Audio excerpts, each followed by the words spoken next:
మాట్లాడుతున్నారు. ఇప్పుడు లైవ్ చూద్దాం.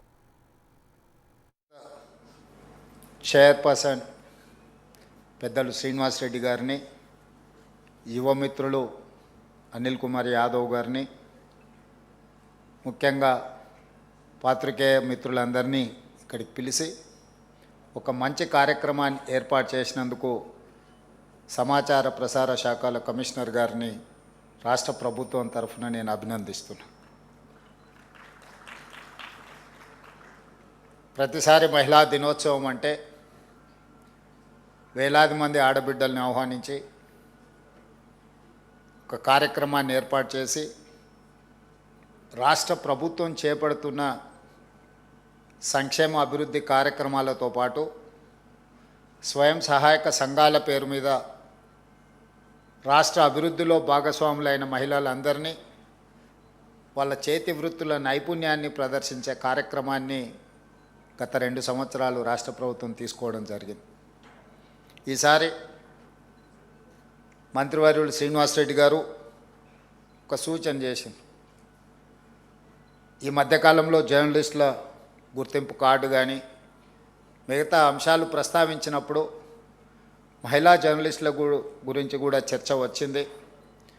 వాళ్ళని మనం ప్రత్యేకంగా గుర్తింపునివ్వడమే కాకుండా వాళ్ళందరినీ కలవడం ద్వారా ఈ తెలంగాణ రాష్ట్ర ప్రభుత్వంలో మహిళలకు ప్రాధాన్యత ఉన్నది, మహిళా పాత్రికేయ సోదరీమణులందరికీ తెలంగాణ ప్రభుత్వం ప్రత్యేకమైన గుర్తింపునిస్తుందనే కార్యక్రమాన్ని తీసుకుందామని వారు సూచన చేశారు.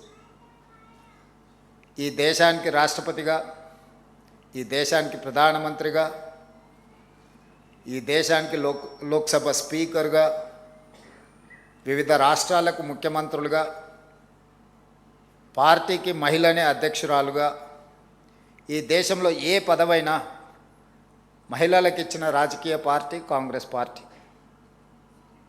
అలాంటి మహిళా నేతృత్వంలో పనిచేస్తున్న ఈ పార్టీ ఆ ఉక్కు మహిళ సంకల్పంతో ఈరోజు తెలంగాణ రాష్ట్రం ఏర్పడ్డది. ఏర్పడ్డ తెలంగాణ రాష్ట్రానికి తెలంగాణ తల్లిని ఒక స్ఫూర్తిగా తీసుకొని మన ప్రభుత్వం నడుస్తున్నప్పుడు మహిళలకు ఇవ్వవలసిన గౌరవం, సరైన గుర్తింపునివ్వాలి అని మా ప్రభుత్వం భావిస్తున్నది. అందుకే ఈనాడు మంత్రివర్గం నుంచి మొదలు పెడితే మహిళా అధికారుల వరకు ఎస్పీలు కావచ్చు, జిల్లా కలెక్టర్లు కావచ్చు, వివిధ శాఖలకు ప్రత్యేక అధికారులను కావచ్చు, ఎక్కడ ఏ అవకాశం వచ్చినా పోలీస్ శాఖ కానీ వివిధ శాఖలకు మహిళా అధికారులను నియమిస్తూనే వస్తున్నాం. నాకంటే జర్నలిస్టులు మీరు ఆ లెక్కల్ని ఎప్పుడైనా చూడొచ్చు. ఏసీపీ, విజిలెన్స్ అండ్ ఎన్ఫోర్స్మెంట్ ముఖ్యమైన శాఖలకు ఈరోజు మహిళా ఐపీఎస్ అధికారులు ఈరోజు బాధ్యత వహిస్తున్నారు. అదేవిధంగా హైదరాబాద్ లాంటి కీలకమైన నగరానికి, జిల్లాకి ఒక మహిళా కలెక్టర్గా ఈరోజు అత్యంత కీలకమైన బాధ్యతలు పోషిస్తున్నారు. ఎస్ఐబిలో ఎప్పుడూ పురుషులే అధికారులుగా వ్యవహరిస్తారు. కానీ ఎస్ఐబిలో ఐజీగా ఈరోజు ఒక మహిళా అధికారిని నియమిస్తే ఆ మహిళా అధికారి నేతృత్వంలో ఈ మధ్యకాలంలో 700 పైగా నక్సలైట్లను సరెండర్ చేయడంలో ఆ మహిళా అధికారి ఒక ప్రత్యేకమైన పాత్ర పోషించింది. అవకాశం ఇచ్చినప్పుడే ఎవరైనా తమ సామర్థ్యాన్ని నిరూపించుకోవడానికి అవకాశం ఉంటుంది. చాలామందికి వాద పటిమ ఉండొచ్చు, చాలామందికి రాయగలిగిన శక్తి ఉండొచ్చు, చాలామందికి మాట్లాడడానికి అవగాహన కూడా ఉండొచ్చు. చట్టసభలకు వచ్చినప్పుడు, పాత్రికేయ మిత్రులుగా అవకాశం కలిగినప్పుడు వివిధ సందర్భాలలోనే వాళ్ళకున్న శక్తి కానీ వాళ్ళకున్న సామర్థ్యం కానీ సమాజానికి తెలియడం జరుగుతుంది. అందుకే ఈ ప్రభుత్వం అవకాశం ఇచ్చి చూస్తుంది. అవకాశాన్ని సద్వినియోగం చేసుకున్న వాళ్ళు ఉన్నత శిఖరాలకు ఎదగడానికి అవకాశం ఉంది. అందుకే ఈనాడు ఇందిరమ్మ ఇల్లు ఇచ్చిన మహిళల పేరు మీదనే ఇచ్చినాం. ఆర్టీసీ బస్సులో మహిళల ఉచిత ప్రయాణం గురించే మనం మాట్లాడుకుంటున్నాం. కానీ అదే స్వయం సహాయక మహిళలకు తెలంగాణ రాష్ట్రంలో 1000 బస్సుల యజమానులను చేసి ఈరోజు ఆ మహిళా సంఘాలు ఆర్టీసీకి 1000 బస్సులను ఈరోజు నడపగలుగుతున్నారంటే ఒక కార్పొరేట్ కంపెనీలతో ఈరోజు పోటీ పడే విధంగా మహిళా సంఘాలకు తెలంగాణ రాష్ట్ర ప్రభుత్వం అవకాశం ఇచ్చింది. మహిళల్ని బస్సుల్లో ఉచిత ప్రయాణం చేస్తారనే చులకనగా చూడకుండా బస్సులకు యజమానులను చేసి ఈరోజు వ్యాపారాలలో రాణించే విధంగా ఈరోజు తెలంగాణ రాష్ట్ర ప్రభుత్వం అవకాశం ఇచ్చింది. రెన్యూబుల్ ఎనర్జీ, సోలార్ ఎనర్జీ గురించి మాట్లాడితే ఎప్పుడు కార్పొరేట్ దిగ్గజాలైన అదానీ, అంబానీ ఇలాంటి సంస్థల గురించే మనం మాట్లాడుకుంటూ ఉంటాం. అందుకే స్వయం సహాయక సంఘాలైన మహిళలకు ఈరోజు 1000 మెగావాట్స్ సోలార్ పవర్ ఉత్పత్తి చేసి మన విద్యుత్ శాఖతో ఒప్పందాలు చేయించి ఈరోజు 1000 మెగావాట్ల సోలార్ విద్యుత్ ఉత్పత్తి చేసే యజమానులుగా ఈరోజు స్వయం సహాయక సంఘాలను ఈరోజు మనం యజమానులుగా మార్చడం జరిగింది. అదే కాకుండా ఈరోజు మనం ఏదైనా వస్తువులు కొనుక్కోవాలనుకుంటే ఆన్లైన్లో అమెజాన్ ప్లాట్ఫామ్ మీద కొనుక్కుంటున్నాం. అలాంటి అమెజాన్లో స్వయం సహాయక సంఘాలు ఉత్పత్తి చేసే వస్తువులను వాళ్ళ వృత్తి నైపుణ్యం, చేతి నైపుణ్యంతో ఉత్పత్తి చేసే వస్తువులను ఈరోజు అమెజాన్ ప్లాట్ఫామ్తోని ఒప్పందం చేసి మన మహిళలు తయారు చేస్తున్న వస్తువులను అమెజాన్ ప్లాట్ఫామ్ మీద అంతర్జాతీయ స్థాయిలో వాటికి గుర్తింపు వచ్చే విధంగా ఈరోజు అమెజాన్ ఒప్పించి తెలంగాణ రాష్ట్ర ప్రభుత్వం ఈ మహిళలు తయారు చేస్తున్న వస్తువులను అక్కడ పెట్టించడం జరిగింది. ఇప్పటివరకు ఓన్లీ కార్పొరేట్ మల్టీనేషనల్ కంపెనీలు తయారు చేసిన వస్తువులు అమెజాన్ ప్లాట్ఫామ్ మీద మనం చూస్తూ వచ్చినాం. కానీ ఈనాడు మన తెలంగాణ మహిళలు తయారు చేస్తున్న వృత్తి నైపుణ్యము, చేతి వృత్తులను, కుల వృత్తులతో తయారు చేసిన వాటిని ఈరోజు అమెజాన్లో మనం ప్రపంచానికి అందుబాటులోకి తీసుకొచ్చినాం. అదేవిధంగా ఈరోజు మహిళలలో ఉన్న టాలెంట్ను గుర్తించాలి, వాళ్ళకు అండగా నిలబడాలన్న ఆలోచనతోటి హైటెక్ సిటీ అని అంటే ప్రతి ఒక్కరూ మైక్రోసాఫ్ట్, ఇన్ఫోసిస్, విప్రో ఇలాంటి కార్పొరేట్ కంపెనీల గురించే మనం మాట్లాడుకుంటున్నాం. ఆ చుట్టుముట్టుతో ఉన్న ఐటీ కంపెనీల గురించి, అంతర్జాతీయ సంస్థల గురించి మాత్రమే మనం చర్చించుకుంటున్నాం. ఎగ్జాక్ట్గా హైటెక్ సిటీ పక్కన 3.5 ఎకరాలలో దాదాపుగా 1000 కోట్ల స్థలాన్ని 150 స్టాల్స్ ఈరోజు వాళ్లకు మహిళా సంఘాలకి ఇందిరా మహిళా శక్తి బజార్ అని పెట్టి 150 షాప్స్ని అక్కడ పెట్టి తండాలలో, గూడాలలో, మారుమూల పల్లెల్లో మహిళలు ఉత్పత్తి చేస్తున్న వస్తువులను అక్కడ అమ్మకానికి అవకాశం కల్పించి ఈ ఐటీ కార్పొరేట్ దిగ్గజ కంపెనీలతో పోటీగా ఈరోజు అంతర్జాతీయ స్థాయిలో అక్కడ ఒక వేదిక కల్పించినాం. ఈరోజు వాళ్ళలో ఉన్న నైపుణ్యాన్ని గుర్తించాలి, ఆ లోకల్ టాలెంట్ని గ్లోబల్ టాలెంట్గా తీర్చిదిద్దడానికి ఈరోజు హైటెక్ సిటీ పక్కన మహిళలకు ఒక గొప్ప అవకాశం ఇచ్చినాం. ఇలాంటివి ఎన్నో ఎక్కడైనా ప్రపంచ దేశాలు, అభివృద్ధి చెందిన దేశాలను చూడండి. మీరంతా senior journalist and working journalist, మీకు విశ్లేషించే విచక్షణ పరిజ్ఞానం మిగతా వాళ్ళకంటే కొంచెం ఎక్కువనే ఉంటుంది.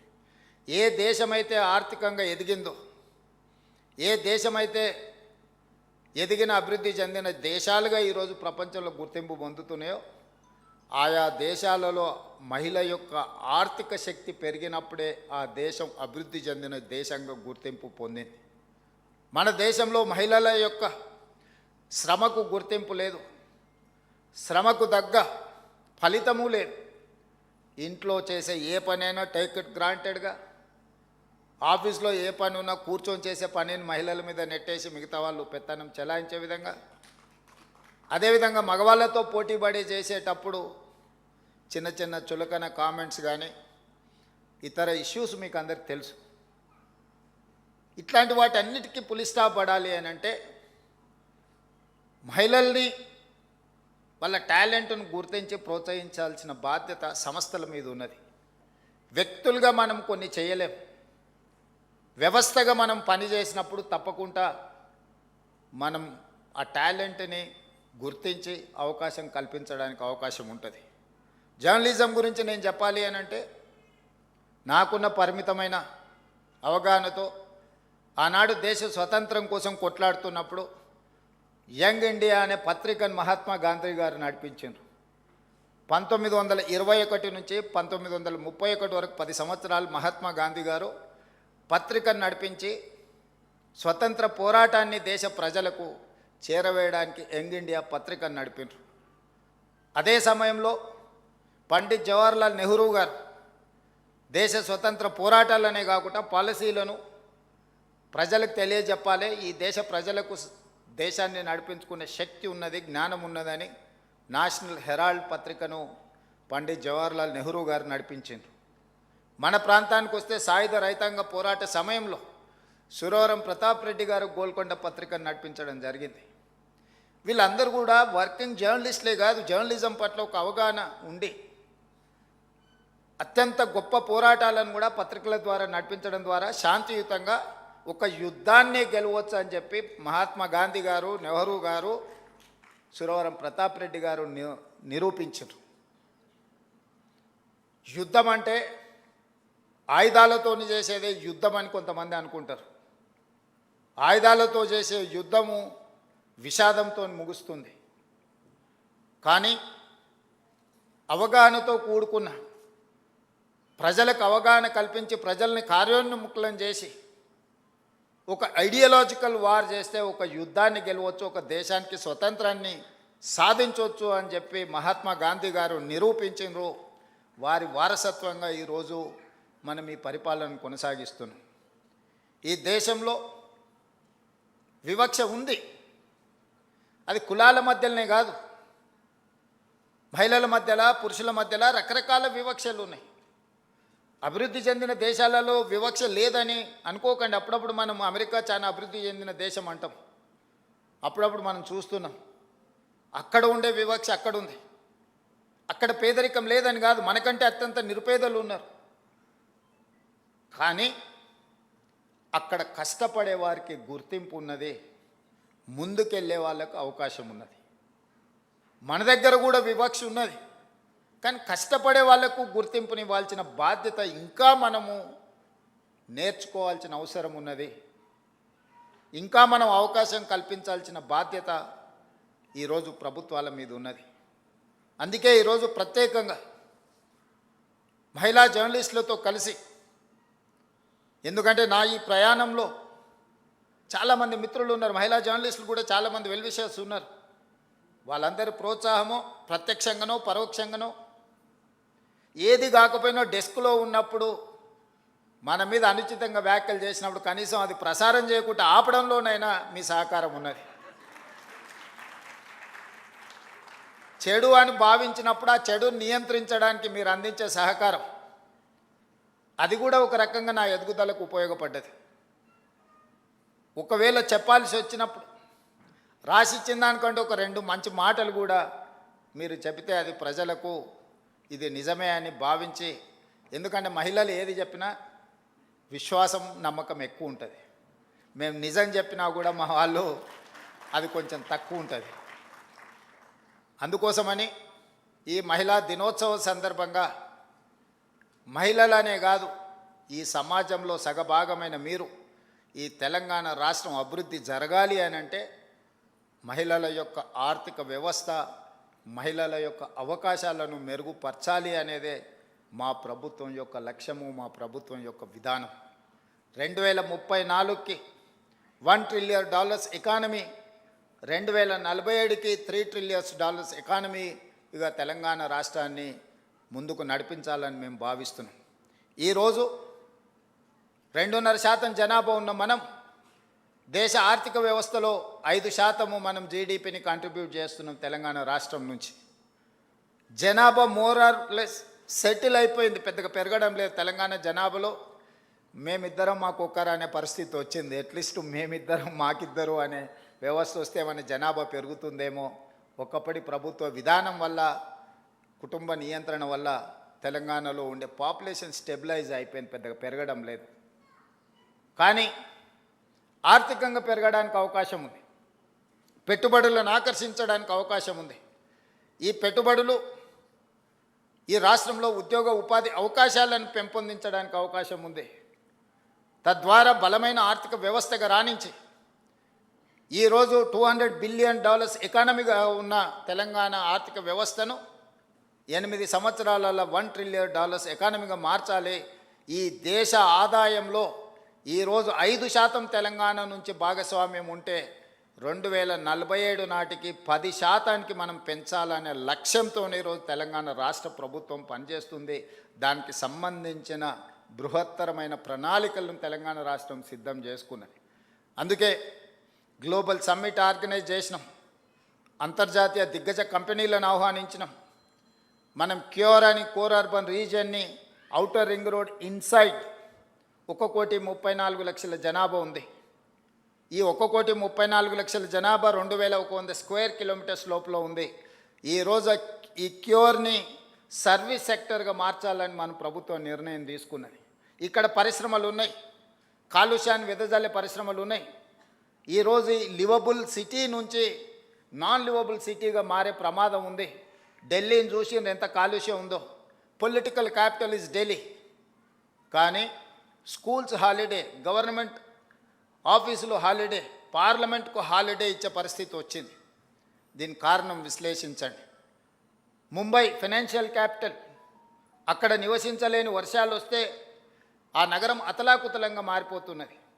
బెంగళూరు ఐటీ క్యాపిటల్, ఈరోజు అక్కడ ఉండే ట్రాఫిక్ జాములు, కాలుష్యము, ఇతర సమస్యల వల్ల ఆ నగరానికి ఉన్న పరిస్థితులు మీరు చూస్తున్నారు. చెన్నై కూడా వర్షాలు వస్తే వరదలతో మునిగిపోతున్నది. కల్కట్టా గురించి నేను చెప్పాల్సిన అవసరం లేదు. ఈ దేశంలో ఉన్న మెట్రోపాలిటన్ సిటీస్లలో one of the best city is Hyderabad. Chandrababu Naidu garu, Rajasekhara Reddy గారు ఈ నగరాన్ని ఈ దేశంలో ఉండే అన్ని మెట్రోపాలిటన్ నగరాల కంటే ఒక మంచి నగరంగా తీర్చిదిద్దిండ్రు. కానీ ఇది సరిపోదు. అందుకే ఈరోజు మా ప్రభుత్వం ఈ హైదరాబాద్ నగరాన్ని ప్రపంచ దేశాలలో ఉండే నగరాలతో పోటీ పడాలనుకుంటున్నాం. ఒక టోక్యోతోనో, ఒక సింగపూర్తోనో, ఒక సౌత్ కొరియాతోనో, న్యూయార్క్తోనో మనం ఈరోజు కాంపీట్ చేయాలనుకుంటున్నాం. సో అంతర్జాతీయ నగరంగా మారాలి అని అంటే ఈ 2,100 స్క్వేర్ కిలోమీటర్స్లో ఉన్న ఏరియాని కాలుష్యరహిత నగరంగా తీర్చిదిద్దాలి. ఈ కాలుష్యరహిత నగరంగా ఒక core urban reason economy, it is called cure, దీన్ని క్యూర్ చేయాలని మేము అనుకుంటున్నాము. దానికి మహిళా జర్నలిస్టులుగా మీరందరూ సహకరించాలి. రెడ్ కేటగిరీ, ఆరెంజ్ కేటగిరీ పరిశ్రమల్ని ఇక్కడ నుంచి ఔటర్ రింగ్ రోడ్డు బయటికి తరలించాలని ఒక ప్రణాళిక తీసుకున్నాం. ఇవాళ ఈ నగరంలో కాలుష్యాన్ని వెదజల్లే వాహనాలన్నిటిని కూడా నిషేధించడం ద్వారా, ప్రైవేట్ వాహనాలను నిషేధించే కంటే ప్రభుత్వంలో నడిచే హైదరాబాద్ నగరంలో outer ring road inside 2,800 RTC బస్సులు ఉన్నాయి. మా పొన్నం ప్రభాకర్ గారి ఆస్తి. కానీ అవి డీజిల్తో నడిచి ఎంతో కాలుష్యాన్ని వెదజల్లుతున్నాయి. అందుకే ప్రభుత్వం ఒక పాలసీగా తీసుకున్నది. 2026 డిసెంబర్ లోపల ఈ 2,800 డీజిల్ బస్సులను జిల్లాలకు తరలించి 100% ఈవీ బస్సులను హైదరాబాదు నగరంలో మనం తేబోతున్నాము. ఆల్రెడీ 500 బస్సులు వచ్చినాయి. ఇంకా 2,300 బస్సులు డిసెంబర్ లోపల హైదరాబాదు నగరంలో బై డిసెంబర్ 9, 2026 లోపల ఒక్క డీజిల్ బస్సు కూడా ఈ నగరంలో ఉండదు. నేను మీకు మాట ఇస్తున్న ఈ బస్సులను అన్నిటిని తరలించి ఈవీ వెహికల్స్ని విత్ ఏసీ, ఇది ముఖ్యంగా మహిళలకే ఉపయోగం. ఎందుకంటే ఉచితంగా బస్సులో ఒక ఏసీ ఈవీ వెహికల్లో, కాలుష్యం లేని బస్సులో మీరు ప్రయాణించడానికి ఈరోజు తెలంగాణ ప్రభుత్వం ప్రయత్నం చేస్తుంది. అదేవిధంగా ఈరోజు 2 లక్షల ఆటోలు ఉన్నాయి. రెట్రో ఫిట్టింగ్ కింద ఇప్పుడు డీజిల్, కిరోసిన్తోనో ఇతర ఇంధనంతో ఈరోజు నడుస్తున్నాయి. వాటన్నిటిని కూడా రెట్రో ఫిట్టింగ్ అంటే మొత్తం ఈవీ కింద 2 లక్షల ఆటోలను మార్చాలని ఒక ప్రణాళిక పెట్టుకున్నాం. తొందరలోనే ఆ కార్యాచరణను కూడా ముందుకు తీసుకొని వస్తున్నాం. ఈరోజు సింగిల్ యూజ్డ్ ప్లాస్టిక్ని మనం బ్యాన్ చేయదలుచుకున్నాం ఔటర్ రింగ్ రోడ్ ఇన్సైడ్. అదేవిధంగా ఈ పరిశ్రమలను, రెడ్ కేటగిరీ, ఆరెంజ్ కేటగిరీ పరిశ్రమలను నగరం బయటికి తరలించడానికి ప్రణాళికలు సిద్ధం చేస్తున్నాం. ఇవాళ ఈ నగరంలో ఎవరు ఈవీ వెహికల్ కొనుక్కున్నా జీరో ట్యాక్స్. మీరు ఏ వెహికల్ కొనుక్కున్నా మీకు రిజిస్ట్రేషన్ ఛార్జెస్ వసూలు చేస్తున్నారు పొన్నం ప్రభాకర్ గారు. కానీ ఈవీ వెహికల్ కొనుక్కుంటే జీరో ట్యాక్స్. మీకు కాస్ట్ ఎఫెక్టివ్గా వెహికల్స్ కొనుక్కోవడానికి ఈరోజు మనం ప్రయత్నం చేస్తున్నాం. కళాశాలలకు వెళ్ళి ఆడపిల్లలకు తొందరలోనే, ఈ ఫైనాన్షియల్ ఇయర్లో సాధ్యం కాకపోవచ్చు, తొందరలోనే స్కూటీస్, ఈవీ వెహికల్స్ని ఆడపిల్లలకి ఇవ్వాలని ఒక ఆలోచన చేస్తున్నాం. ఇవన్నీ కూడా ఈ నగరాన్ని ప్రక్షాళన చేయడానికి ఈ నగరాన్ని అంతర్జాతీయ స్థాయిలో ఎవరైనా వచ్చి ఇవాళ రేపు ఎయిర్ క్వాలిటీ అందరు చెక్ చేస్తున్నారు. మీరు పొద్దున్నే చూడంగానే హైదరాబాద్ ఆరెంజ్ కేటగిరీకి వచ్చింది. తొందరలోనే మనం ఇట్లనే వదిలేస్తే రెడ్ కేటగిరీకి పోద్ది. ఈరోజు ఎస్టీపీలు కొన్ని కట్టినాం, కానీ అవి సరిపో. ఈరోజు డ్రైనేజ్ వ్యవస్థ రోడ్ల మీదకి వదిలేసింది, శానిటేషన్ పని లేదు. ఈరోజు చెత్త ఎత్తమంటే 5,000 ఆటోలు ఉచితంగా ప్రభుత్వం కొనిస్తే చెత్త ఎత్తాల్సిన ఆటో వాళ్ళు ఈరోజు మేము చేయము, మేము చేసిందే చెల్లుద్ది అన్నట్టుగా వ్యవహరిస్తున్నారు. ఒక పక్కన జర్నలిస్టులు రోడ్ల మీద చెత్త అడ్డగోలుగా ఉన్నది అంటున్నారు. మరి దానికి నియమించిన కార్మికులు పనిచేయాలి కదా, వాళ్ళతో పని చేయించుకోవాల్సిన బాధ్యత ప్రభుత్వానికి, మున్సిపల్ శాఖకు ఉన్నది కదా. దోమలు పెరిగినాయి అంటున్నారు, మూసీలో కాలుష్యం ఉందంటున్నారు, మూసీని ప్రక్షాళన చేయాలంటున్నారు, కానీ ప్రభుత్వం ఏం చేయకూడదు అంటున్నారు. దోమల్ని నియంత్రించాలన్నా, చెత్త ఎత్తాలన్నా, మూసీని ప్రక్షాళన చెయ్యాలన్న డిమాండ్స్ వచ్చినప్పుడు ప్రభుత్వానికి ఏ కార్యాచరణ చేపట్టొద్దు అంటున్నారు. ఏ కార్యాచరణ చేపట్టకుండా ఇవి ఎట్లా సాధ్యమవుతాయో జర్నలిస్ట్గా మీరు నాకు సూచన చేయండి. గుజరాత్ అహ్మదాబాద్ సబర్మతి రివర్ ఫ్రంట్ కట్టుకుంటుంది. 10,000 కుటుంబాలను తరలించిన అక్కడి నుంచి. వాళ్ళు సరైన ప్యాకేజ్ కూడా ఇవ్వలేకపోయారు. ఈరోజు ఢిల్లీ యమునా నదిని ప్రక్షాళన చేస్తారు. ఉత్తరప్రదేశ్ గంగా నది ప్రక్షాళన చేసిన మన గొప్పగా ప్రపంచానికి ప్రచారం కల్పించుకుంటారు. నాకేం అభ్యంతరం లేదు, మంచిది. It is an a good program, activity. Why can't Musi river development? Ahmedabad Sabarmati river front చేసుకోవచ్చు, ఢిల్లీ యమునా నది రివర్ ఫ్రంట్ డెవలప్ చేసుకోవచ్చు, ఉత్తరప్రదేశ్ గంగా నది రివర్ డెవలప్ చేసుకోవచ్చు. హైదరాబాద్ నగరం మాత్రం మూసీ నదిని ప్రక్షాళన చేయొద్దు అనడము ఏ మేరకు సమంజసము? నేను ఒకటే అడుగుతున్నా, వద్దనే వాళ్ళని. మీరు మొత్తం ప్రాజెక్టే వద్దంటున్నారా? ప్రాజెక్టు నిర్మించేటప్పుడు నిర్వాసితులుగా మారే వాళ్లకు సరైన సహాయాన్ని అందించాలంటున్నారా? మీకు స్పష్టత ఉండాలి. నిన్న మన ఒక అపార్ట్మెంట్కు సంబంధించిన చర్చ జరిగింది, ఎందుకంటే అక్కడ జర్నలిస్ట్ మిత్రులు ఉన్నారు. నేను కన్వే చేసిన, అది 7 acres ఉంది. ఆ 7 acresలో మూసీ నది ఒడ్డున, ఈసా నది ఒడ్డున ఉంది. అది నదులకు బఫర్ జోన్ 50 మీటర్లు, నాలాకు బఫర్ జోన్ 10 మీటర్లు. ఈసా నది ఒడ్డున ఇది నాలా అని చూపించి 2004-05లో బిల్డరు అనుమతి తీసుకొని వచ్చి అక్కడ అపార్ట్మెంట్స్ కట్టింది. 2004 తర్వాత 2012లో చట్టాన్ని సవరించి స్పష్టంగా నాలా అయితే ఎంత ఉండాలో, చెరువులు అయితే ఎంత ఉండాలి బఫర్ జోన్, నదులైతే ఎంత ఉండాలి బఫర్ జోన్, కేటగారికల్గా చట్టాన్ని మనం ఆమోదించుకున్నాం శాసనసభలో. 2012 నుంచి యాక్ట్ మనం ఇంప్లిమెంట్ చేస్తున్నాం. దాని ప్రకారం మూసా నది కానీ ఈసా నది కానీ నది ఒడ్డున 50 మీటర్ల బఫర్ జోన్, ఎవరు ఏమి కట్టడానికి వీలు లేదు. కట్టినా కూడా వాటిని తొలగించాలి. భూ యాజమాన్య హక్కులు మీ దగ్గర ఉన్న నష్టపరిహారం ఇస్తారు తప్ప అందులో ఎలాంటి నిర్మాణాలు జరగడానికి లేదు. NGT directions, supreme court directions, all constitutional authorities have decided to remove all these buffer zones. ఆ అపార్ట్మెంట్కు సంబంధించి దాదాపుగా 50% ఈ బఫర్ జోన్ 50 మీటర్ల 9 మీటర్ల సెట్ బ్యాక్ చూపించేసి ఇది నాలా అని చూపించి బిల్డర్స్ అక్రమంగా అనుమతి తెచ్చుకొని కట్టినరు. మన వాళ్ళు కొనుక్కున్నారు. అనుమతి చూసే కొనుక్కున్న వాళ్ళ గురించి నేనేం తప్పుగా చెప్పట్లేదు, అనుమతులు అన్నీ చెక్ చేసుకున్నాను. నేను ఈ మధ్యలో ప్రాజెక్టుని టేకప్ చేయాలనుకున్నప్పుడు చూస్తే మోర్ దాన్ 50% బఫర్ జోన్లు ఉన్నది. దీంట్లో చాలామంది తెలిసిన మిత్రులు ఉన్నారు. అరే వీళ్ళకి ఏదన్నా నష్టం జరిగేటట్టుంది, మనం చేయగలిగిన సహాయం చేద్దామని మా అధికారులకు చెప్పి వాళ్ళ దగ్గర పంపించి వాళ్ళతో చర్చ చెప్పిన. మరి వాళ్ళకి ఎంత చేరిందో తెలియదు, అందుకే ఈరోజు ఇక్కడ నుంచి చెప్పదలుచుకున్నా. వాళ్ళకి ప్రత్యామ్నాయంగా పక్కనే 7 ఎకరాలకు 7 ఎకరాల ల్యాండ్ ఇచ్చి ఇప్పుడు ఎంతైతే స్క్వేర్ ఫీట్ కన్స్ట్రక్షన్ చేసిందో కొత్త నిర్మాణానికి అవసరమైన డబ్బులు బ్యాంకులో డిపాజిట్ చేస్తా, మీరే ఒక సొసైటీ పెట్టుకొని మీరు కట్టించుకోండి. ఇది ఇంకా భవిష్యత్తులో ఎప్పుడు మీకు అమ్ముకోవడానికి కొనుక్కోవడానికి కూడా ఉండదు. ఈ 50 మీటర్ల బఫర్ జోన్ అనేది బ్యాన్ చేస్తాం. ఇప్పటికిప్పుడు కూలగొట్టకపోయినా భవిష్యత్తులో అది మీకు 0 వాల్యూ అవుతుంది. మీ మేలు కోసం మీరు నష్టపరిహారం తీసుకొని మీరు వేరే దగ్గరికి వెళ్ళి కొనుక్కుంటామంటే మీ ఇష్టం.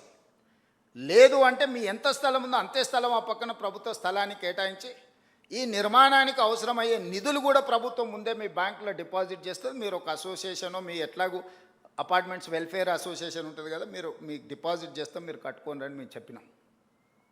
అది రాజకీయ రంగుగా మారి ప్రతి రాజకీయ పార్టీ అక్కడికి వెళ్ళి వాళ్ళ పట్ల సానుభూతి చూపిస్తున్నారు. సానుభూతితోని ఇది సమస్య పరిష్కారం కాదు. నేను ఆ మిత్రులకు సవినయంగా విజ్ఞప్తి చేస్తున్నా. 50 మీటర్ల చట్టము అమల్లో ఉంది. ఆ చట్టాన్ని నేను మార్చలేను. నేషనల్ గ్రీన్ ట్రిబ్యునల్ నుంచి సుప్రీంకోర్టు వరకు ఇచ్చిన గైడ్లైన్స్ ప్రకారం ఏర్పడింది. ఆ 50 మీటర్ల బఫర్ జోన్లో ఉన్న అన్ని అపార్ట్మెంట్స్ జీరో వాల్యూ, నివసించడానికి పనికొస్తుందేమో కానీ దాని ఫైనాన్షియల్ వాల్యూ జీరో. అట్లాంటివి మేము సేకరించి వాళ్ళకి మేలు చేసి వాళ్ళని పక్కకు తరలించి వాళ్ళకి ప్రత్యామ్నాయం చూపిద్దామని అంటే లేదు, మేము అడ్డుకుంటామని రాజకీయ పార్టీలు అక్కడికి వెళ్తున్నాయి. ఎవ్వరు వీళ్ళు ఉండరు. 2 రోజులు టీవీలలో పేపర్ల వార్తల కోసం మీ దగ్గరకు వస్తారు. మీ కన్నీళ్ళు వాళ్ళకు ఓట్లుగా మార్చుకుందామన్న ఆలోచన చేస్తున్నారు తప్ప మీకు సహాయం అందించాలనుకుంటే ప్రభుత్వంతో చర్చించాలి. అవునయ్యా, వీళ్ళకి ఇక్కడ నష్టం జరుగుతుంది, నువ్వు ప్రత్యామ్నాయంగా ఏమిస్తావో చెప్పు అని ప్రభుత్వంతో చర్చించాలి వచ్చే ప్రతినిధులు. మోడీ గారు గొప్పగా చేసిందని చెప్పేవాళ్ళు, ఆ పార్టీకి ప్రాతినిధ్యం వహిస్తున్న వాళ్ళు ప్రభుత్వంతో చర్చించవచ్చు కదా. They are also constitutional authorities. వాళ్ళు కూడా యూనియన్ క్యాబినెట్ మినిస్టర్లు ఉన్నారు, యువతలు ఉన్నారు. ప్రతిపక్ష పార్టీ కూడా ప్రతిపక్ష హోదా ఉంది.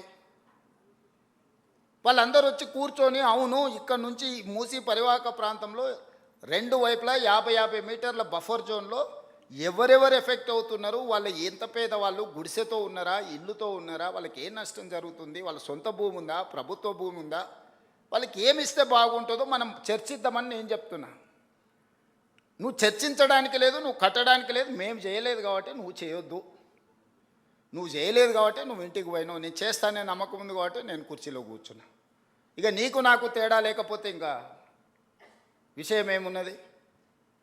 అందుకే మన నగరాన్ని కాపాడుకోవడానికి, మన నగరం అంతర్జాతీయ నగరంగా రాణించడానికి, మన నగరం ఒక దేశ ఆర్థిక వ్యవస్థకి వెన్నెముకగా మారడానికి మీ అందరి సహకారం నాకు కావాలి.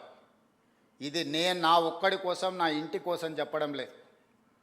మీరందరూ మహిళా జర్నలిస్టులు అనుకుంటే రేపు 13th రోజు తాజ్ కృష్ణాలో పవర్ పాయింట్ ప్రజెంటేషన్ ఈ మూసీ నది మీద ఫేజ్ 1 మీద ఈరోజు డీటెయిల్ ప్రాజెక్ట్ రిపోర్ట్ ఇవ్వబోతున్నా. గాంధీ స్టాచ్యూకి 5,000 కోట్లు ఖర్చు పెడుతున్నారు. ఎవడన్నా బుర్రుండేటోడు 5,000 కోట్లు ఖర్చు పెడతాడు ఆ స్టాచ్యూకి. స్టాచ్యూ కాస్ట్ 70 కోట్లు. ఆడ విజ్ఞాన మందిరం మొత్తం కట్టడానికి 100+ ఏదో అవుతుంది. టోటల్ కలిపితే కూడా 200 కాదు. అంబేద్కర్ భవన్కి 220 కోట్లు పెట్టారు, సంతోషం. మహాత్మా గాంధీ ఒక విజ్ఞాన కేంద్రానికి ఒక 200 కోట్లు పెడితే మీకు వచ్చిన కష్టం ఏంటి? దాన్ని 5,000 కోట్లు 10,000 కోట్లు అని చిలువలు పలువలు చేస్తారు. నిజం గడప దాటకంటే ముందే అబద్ధం ఊరంతా తిరిగి వస్తుంది. ఇట్లాంటి దగ్గరనే మహిళా జర్నలిస్టులను నా రిక్వెస్ట్ ఒక్కటే, వాస్తవాలను మీరు ప్రజలకు చెప్పండి. అంతెందుకు ఈ గేట్లకు ఎప్పుడన్నా వచ్చిండ్రమ్మా? ఎవరు ఎంతమంది ఉన్నారు చేయొద్దండి గేట్లకు వచ్చిన వాళ్ళు గతంలో? ఇప్పుడు కాదు, గతంలో 5-6 మంది ఉంటారా? గతంలో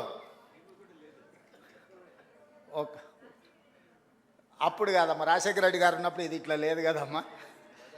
గడిగా ఉన్నప్పుడు ఎప్పుడన్నా వచ్చారా? ప్రజాభవన్ అయినాక వచ్చి ఉంటారు. గడిగా ఉన్నప్పుడు వచ్చిన వాళ్ళు ఏమంటే అప్పుడు కాదమ్మా. 2014 నుంచి 2023 వరకు ఇందులోకి ఎంటర్ అయిన వాళ్ళు ఎవరు ఉన్నారు? ఒక 4, 1, 2, 3, 4 ఉన్నారు. సో ఈరోజు ప్రతిరోజు ఈ భవన్లోకి ప్రజలందరూ వస్తున్నారు. ఇది ప్రజలకు వేదిక, ఇది ప్రజా వేదిక, ఇది ప్రజా పరిపాలన. ఏది నిషేధిత ప్రాంతం కాదు ఇది. తెలంగాణ ప్రజల్ని నిషేధిస్తే ప్రజలు మనల్ని నిషేధిస్తారు శాశ్వతంగా, ఇంతే. దీంట్లో ఏం పెద్ద థియరీ లేదు, పెద్ద ఇది లేదు. అంతకుముందు అప్పుడప్పుడు ఎప్పుడన్నా ఉత్సవ విగ్రహాలు పండుగల పూట వీధుల్లో చూపిస్తారు. అంతకుముందు ఉండేట ఆయన అట్లా ఉత్సవ విగ్రహం లాగా అప్పుడప్పుడు మీకు కనిపించేటోడు. నేను ఎప్పుడు మీ మధ్యలోనే ఉంటున్నా. ఏ రోజైనా నేను సెలవు తీసుకున్న రోజు ఉందా? ఏ రోజైనా ఎవరైనా కలుస్తా అంటే కలవని రోజు ఉందా? అందుకే మహిళా జర్నలిస్టులకు కూడా నా విజ్ఞప్తి ఒకటే, మన రాష్ట్రాన్ని మెరుగుపరుచుకుందాం. మీ సహకారం ఉండాలి. మహిళా దినోత్సవ సందర్భంగా సంకల్పం తీసుకోండి. ఈ రాష్ట్రంలో మహిళలకు రక్షణ కల్పించడమే కాకుండా ఈ రాష్ట్రంలో మహిళలకు అవకాశాలు ఈ రాష్ట్ర ప్రభుత్వం ఇస్తుంది. వీటిని సద్వినియోగం చేసుకొని దేశంలోనే మహిళా ప్రాధాన్యతతో కూడుకున్న రాష్ట్రంగా ఒక గొప్ప పేరు గుర్తింపు మనం తెచ్చుకుందామని తెలియజేస్తూ మీ అందరి దగ్గర సెలవు తీసుకుంటున్నాను. ధన్యవాదాలు.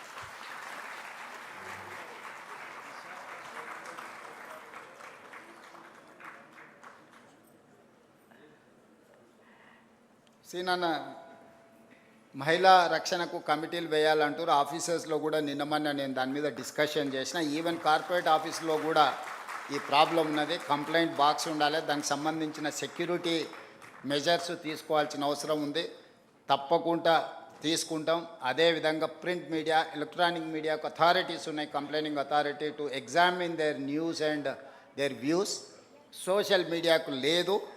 డెఫినెట్గా తెలంగాణ రాష్ట్ర ప్రభుత్వం ఎగ్జామిన్ చేసి సోషల్ మీడియాలో ప్రసారం చేసే అవాస్తవాల మీద ఫిర్యాదు చేయడానికి కూడా ఒక వేదికను చేయాలనుకుంటున్నాము. ఎందుకంటే అసలు నకిలీ అని ఎప్పుడు ఉంటుంది, నిజము అబద్ధం అనేది తోడు నీడ లాంటివి. సో నిజమైన జర్నలిస్టుల ముసుగులో వ్యాపారాలు వ్యవహారాలు చేసే వాళ్ళకు ఉన్న తారతమ్యం ఏముందో దానికోసం ఒక చట్టాన్ని కూడా తేవాలన్న ఆలోచన ఉంది. తప్పకుండా రేపు వచ్చే శాసనసభలో చర్చ చేస్తాం. మీరు ఏదైనా అవకాశం ఉన్నా ఇన్పుట్ ఇవ్వండి. మీకు కొన్ని డెస్క్లో చేసే వాళ్ళకి ఏదో గుర్తింపు కార్డులు సమస్య అన్నట్టుగా కొంతమంది, ఎవరిని అట్లా లేదు. మేము అందరికీ స్పష్టంగా అన్ని అవకాశాలు, డెస్క్ జర్నలిస్ట్కి లేకపోతే మిగతా ఫీల్డ్ జర్నలిస్టులకి ఏం తేడా లేదు. నేను మంత్రి గారితో మీ అందరికీ చెప్పించిన ఈ వేదిక మీద నుంచి కూడా మళ్ళొకసారి చెప్తున్నా. అన్నిటికంటే ముఖ్యంగా మీకు ఇళ్ళ పట్టాలు చాలా రోజులు పెండింగ్ ఉంటే నేను వచ్చినాక ఇచ్చినా ఆగిపోయినాయి. ఈ మహిళా దినోత్సవం ఎందుకంటే ఇల్లు అనేది మహిళల చేతుల్లో ఉంటే మహిళల గౌరవం పెరుగుతుంది. ఒక వే ఫార్వర్డ్ ఏదో నేను ఆలోచన చేస్తున్నా. తొందరలోనే తప్పకుండా మీకు ఒక మంచి వార్త వినిపించే ప్రయత్నం చేస్తా. ఎందుకంటే చట్టంలో మీకు సమస్య రాకుండా మీకు అవకాశం ఇవ్వాలనేది నా ఆలోచన. ఎందుకంటే ఇప్పటివరకు మీకు వచ్చిన అవకాశాలు చట్టం వల్ల కొంత ఇబ్బంది వచ్చి సుప్రీంకోర్టు కూడా స్టక్ డౌన్ చేసింది. దానికోసం అడ్వకేట్స్తో వీళ్ళతో మాట్లాడుతున్నా. మనం ఫ్యూచర్ సిటీ నిర్మించుకుంటున్నాం. ఎమ్మెల్యేలకు, ఎంపీలకు, ఎమ్మెల్సీలకు, జర్నలిస్టులకి ఫ్యూచర్ సిటీలో ఒక మంచి కాలనీ మనం డిజైన్ చేసుకుందాము, నైబర్హుడ్ క్రియేట్ చేసుకుందాము. తప్పకుండా మహిళా జర్నలిస్టులు ముఖ్యంగా ఈ వేదిక మీద నుంచి ఎందుకు చెప్తున్నా అంటే, ఇంటికి వెళ్ళిన తర్వాత అందరికి చెప్పండి, మేము ఈరోజు మహిళా దినోత్సవం సందర్భంగా ఒక శుభవార్త తీసుకొని వచ్చినామని చెప్పండి. డెఫినెట్గా మంచి రోజులు వస్తాయి. ధన్యవాదాలు. Thank you very much sir. ఎంత స్ఫూర్తివంతమైన చక్కని సందేశాన్ని అందించారు. రేవంత్ రెడ్డి గారి డెడికేషన్, కరేజ్ మరియు పీపుల్ సెంట్రిక్ గవర్నెన్స్ వల్ల తెలంగాణ ఫ్యూచర్ బ్రైట్గా ఉంటుందని నమ్మకం మన అందరికీ ఉంది. సో మనం అందరూ సపోర్ట్ చేస్తే తెలంగాణ డెవలప్మెంట్ మరింత వేగంగా ముందుకు సాగుతుంది అనుకుంటూ thank you very much sir. జై తెలంగాణ. ఈరోజు the special occasion for the awards presentation, అది కూడా ఒక యునీక్ అండ్ ఇన్నోవేటివ్ పద్ధతిలో women to women special awards ఇస్తున్నాము ఫర్ ద ఉమెన్ జర్నలిస్ట్. మహిళల చేయుత, మహిళల జర్నలిస్టులకు చిరు కానుక ప్రజెంట్ చేస్తున్నారు from INPR. It is 25,000 cash coupon from, so that మీ ఇష్టమైన వస్తువులు మీరు శిల్పకళా వేదిక